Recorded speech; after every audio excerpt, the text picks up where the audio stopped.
Hi అండి. నా పేరు లక్ష్మి. ఈరోజు వీడియోలో ఆంధ్ర స్పెషల్ రెసిపీ కొయ్యంగి చేప ఇగురు ఎలా చేయాలో చూద్దాం. అర కేజీ కొయ్యంగి చేపను తెచ్చుకుని సాల్ట్ వాటర్‌లో బాగా కడుక్కున్నాక సరిపడా సాల్టు, అర స్పూన్ పసుపు, 2 స్పూన్లు కారం వేస్తున్నాను. మీరు మీ కారాన్ని బట్టి ఎక్కువ, తక్కువ వేసుకోవచ్చు.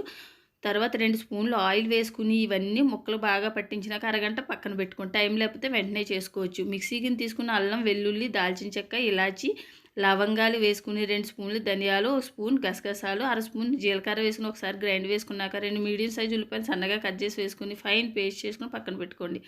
స్టవ్ వెలిగించుకుని ఒక కళాయి పెట్టుకుని ఆయిల్ వేసుకుని 8 పచ్చిమిర్చి, కరివేపాకు వేసుకుని ముందుగా ప్రిపేర్ చేసిన పేస్ట్ వేసుకుని కొద్దిగా సాల్ట్, కొద్దిగా పసుపు వేసుకుని బాగా వేయించుకోవాలి.